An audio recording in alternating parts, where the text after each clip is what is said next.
João Espanha, fiscalista, é convidado desta noite do Closing Bell. João, boa noite, obrigado pela presença neste Closing Bell. Uma alteração deste género, como é que foi feita na família Soares dos Santos? Tem ou não um impacto fiscal? Tem um impacto fiscal, obviamente, senão não seria feita. Estas coisas não... Quem gera empresas, obviamente, procura sempre a maior eficácia fiscal no sentido de ter o melhor resultado possível para distribuir aos acionistas ou para aplicar em novos investimentos. E tem um impacto fiscal, ou indo por partes. O Dr. José Soares dos Santos tem razão quando diz que, no imediato, não há qualquer impacto fiscal. Vamos lá ver. Isto tem que ver com um fenómeno que, na tributação das empresas, se chama a eliminação da dupla tributação económica do rendimento. Ou seja, não faz sentido, quando uma empresa é detida por uma ou outra empresa, que a empresa filha, digamos assim, pague impostos sobre o rendimento e depois, quando distribui o dividendo já depois de imposto, a empresa-mãe venha novamente a pagar impostos sobre um dividendo que já pagou imposto. Isto é uma situação de dupla tributação e que é indesejada pelo sistema fiscal. Sempre assim foi. Desde 1989, pelo menos no nosso Código do IRC, isso está claramente estabelecido e é um princípio basilar onde assenta a tributação das empresas em Portugal. Neste momento, o que se passa, tanto quanto sei, a Jerónimo Martins é detida por uma determinada sociedade. Ou seja, a Jerónimo Martins realiza o seu rendimento, paga os impostos que tem que pagar e depois de pagar os seus impostos, quando distribui o dividendo para a casa-mãe, na casa-mãe não há pagamento de imposto porque não tem que haver. E se houvesse, isso sim seria uma iniquidade, porque o mesmo rendimento pagava 2 vezes o mesmo imposto.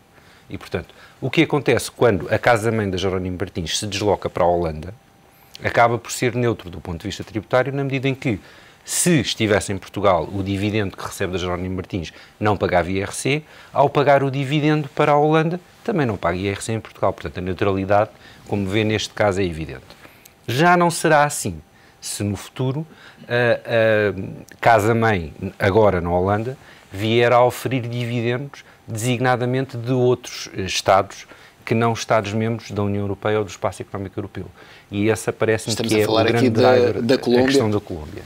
Que é o mercado, o próximo mercado da Jerónimo Martins. Já está anunciado ser o próximo mercado da Jerónimo Martins. Obviamente eu não conheço o processo e não tenho qualquer insight sobre esta matéria, mas eu diria que, e é um conselho que acabo por dar com frequência, qualquer empresa ou empresário que deseje investir fora da União Europeia deve colocar o seu centro, enfim, empresarial numa praça que lhe permita receber os dividendos que oferece dos seus investimentos fora da Europa com isenção de imposto. E isso verifica-se designadamente na Holanda, entre outros Estados. Ou seja, pondo as coisas noutros termos, se a casa-mãe da Jerónimo Martins se mantivesse em Portugal e fosse investir na Colômbia, no dia em que a Colômbia pagasse dividendos para Portugal, esses dividendos, com ou sem acordo de dupla tributação, poderiam vir a ser tributados em Portugal. A partir do com momento, ou sem acordo? Com ou sem acordo de dupla tributação, porque a dupla tributação elimina ou pode eliminar apenas parcialmente a tributação. Mas isso, entramos já em technicalities que podem ser um bocadinho mais complicadas.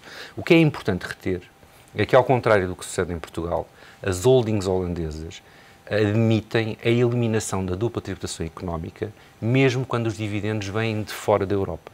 E, portanto, o dividendo, quando chega da Colômbia para a Holanda, quando chega à Holanda não paga imposto.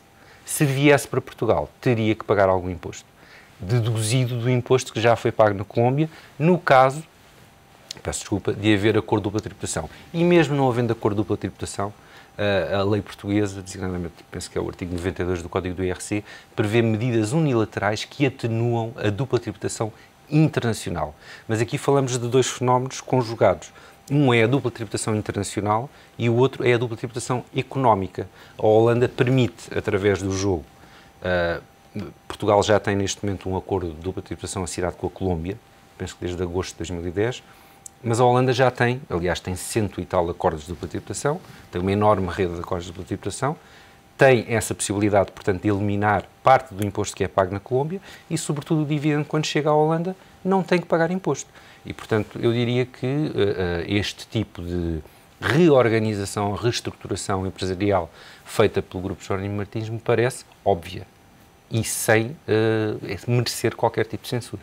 E que alteração é que Portugal deveria fazer para combater esta fuga, digamos, de empresas para países como a Holanda? Porque, assim, de qualquer das formas, não recebe o imposto que não é que só queria Portugal receber. que está nesta situação. Isto é uma questão diria, de como posicionar cada país, no fundo, no quadro, enfim, do comércio internacional.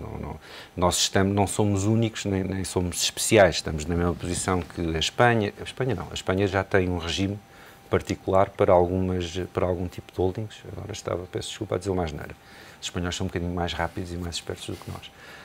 Mas a maior parte dos países da União Europeia sofrem do mesmo mal, isto é, as suas holdings, no que diz respeito ao regime de, enfim, eliminação da dupla tributação económica dos dividendos, não consagram esse regime no caso dos dividendos que não vêm da União Europeia. Estes regimes foram inicialmente pensados apenas para serem utilizados dentro do país.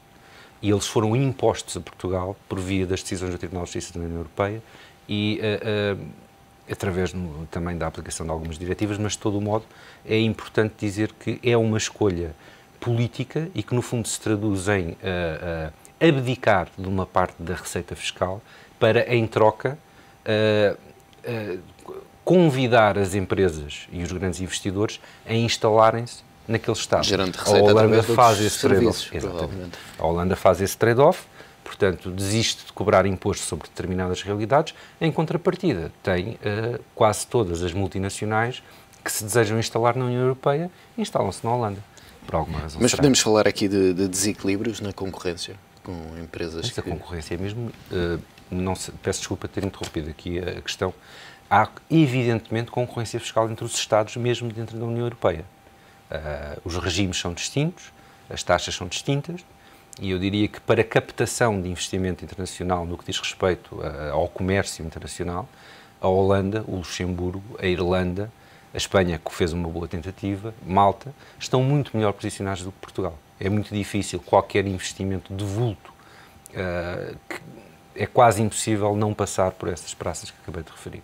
E, portanto, a concorrência internacional, no que diz respeito ao fisco, no que diz respeito às diferenciações fiscais, é uma realidade. E será que podemos caminhar para uma harmonização fiscal na Europa com este quadro que se vive nesta altura? Vamos lá ver. Nós temos... O que é que leva a que os outros países não sigam o exemplo da Holanda? O exemplo da Holanda. É difícil dizer, acho que... vamos lá ver, a Holanda tem uma economia muito, muito específica. É um país pequeno, muito aberto ao exterior, tradicionalmente ligado ao comércio internacional, à atividade de trading. Foi um potentado mundial, apesar de ter um território microscópico. Portanto, eu diria que lhe está nos genes fazer este tipo de negócios e de comércio. Portugal, pelos vistos, por várias vezes teve essa possibilidade e perdeu essa oportunidade. Mas Estados como a Alemanha, como a França, que têm uma economia interna muito poderosa, industrializada, etc., talvez não sintam a necessidade de ter este tipo de regimes especiais, embora haja sempre forma de reestruturar de maneira a poder obter esse tipo de vantagens competitivas, digamos assim. A harmonização fiscal na Europa existe em vários estádios e em vários níveis, dependendo do tipo de imposto que estivermos a falar. Se for ao nível dos impostos indiretos, há alguma harmonização total no que diz respeito no caso do IVA, ou quase total, porque persistem ainda algumas diferenças nos Estados, na pauta de maneira comum, isto é, tudo o que seja taxas alfandegárias são comuns e são receita comunitária. No que diz respeito à tributação do rendimento, aí é que a coisa não há maneira de se resolver. Há já uma série de anos que se anda a tentar que, pelo menos, a determinação da base tributável possa seguir princípios ou regras comuns ao nível da União Europeia, e não se consegue. Os Estados, sistematicamente, seja por uma razão, seja por outra, não aceitam que exista uma norma que seja transversal a toda a União Europeia no que diz respeito à determinação da matéria coletável. E nas taxas, então, nem pensar. Aliás, viu-se uma das coisas que a Alemanha tentou impor à Irlanda quando negociou o apoio de Estado ao resgate da Irlanda, foi obrigar a Irlanda a subir a taxa do seu IRC, coisa que os irlandeses recusaram vigorosamente, porque é de facto uma forma de concentrar também na Irlanda, uma boa parte enfim, de empresas multinacionais que se querem instalar na Europa e que beneficiam, na Irlanda, neste caso, de uma taxa de IRC muito baixa. E este caso da família Soares dos Santos não é, obviamente, um exclusivo. Em Portugal há várias empresas que fizeram operações semelhantes. Com o aumento da carga fiscal em Portugal, vamos continuar a assistir a este tipo de alterações? Ou há aqui, nestes casos, são operações mais específicas, como, por exemplo, esta questão da Colômbia? É isto que motiva as empresas? Eu diria que a questão da Colômbia poderá ter sido o catalisador. Estranho, confesso, que ainda não estivesse na Holanda, o Grupo Jerónimo Martins. Já lá está toda a gente. E quem não está, vai estar, muito rapidamente. E, normalmente, diria que na perspectiva de Portugal, ou do investidor português, há duas boas razões para ir para a Holanda. A primeira razão é, como digo, o regime fiscal é muito bom. Por outro lado, os holandeses, ao contrário de Portugal, têm uma tradição de troca de informação e de obtenção de informações junto à administração tributária muito boa. Isto é, lá o contribuinte não é visto como um inimigo ou como um malandro, é visto como um pagador de impostos que, quando se dirige à administração, obtém uma resposta muito rápida e em tempo útil. E, portanto, sabe muito bem o que é que pode e o que é que não pode fazer, enquanto cá em Portugal ficamos 2, 3 anos à espera e, normalmente, quando recebemos a resposta, vem logo a seguir uma inspeção tributária a seguir para nos explicar que devíamos ter tido juizinho e não nos devíamos ter atrevido a inovar. Essa é uma questão. A outra questão, que de facto era preciso e tem sido sucessivamente assinalada em vários relatórios, inquéritos aos investidores internacionais, é uma questão que tem que ver com a permanente instabilidade legislativa em Portugal. Isto é, não se consegue dizer a um investidor estrangeiro que daqui a 2, 3 anos o regime fiscal em Portugal vai ser assim ou assado. Nos últimos 2 anos, as taxas de IRC mudaram 3 vezes. A taxa manteve-se a mesma, mas havia um escalão que foi criado, entretanto esse escalão já desapareceu, foi criada uma contribuição especial, já desapareceu, foi substituída por outra. Portanto, tudo isto não facilita a vida das empresas que tentam planear, tentam fazer o planeamento fiscal. É que já nem sequer é a médio prazo, é a curto prazo. Quer dizer, quem o ano passado tentasse explicar a um investidor estrangeiro que ia pagar X de imposto, este ano é completamente distinto, não tem nada a ver. Ou, melhor, tem alguma coisa a ver, mas de todo modo é esta instabilidade permanente, que penso que inclusive foi assinalada pelo Sr. Soares dos Santos, há algumas intervenções públicas que fez, que de facto não são de todo atrativas para que seja quem for que se queira instalar em Portugal. E a pergunta é sempre, e quando alguns, enfim, agora acenam com o nacionalismo e o patriotismo e essas coisas todas que são muito bonitas na teoria, mas na prática gostava de ver o que é que eles fariam se estivessem à frente do Grupo Jerónimo Martins, se não fariam o mesmo ou mesmo pior, ou melhor, dependendo da perspectiva. Mas a questão é sempre a mesma, quer dizer, se uma pessoa, qualquer que ela seja, uma empresa qualquer que ela seja, tiver muito dinheiro para investir, vai investir aonde? Num Estado que o trata bem ou num Estado que o trata mal?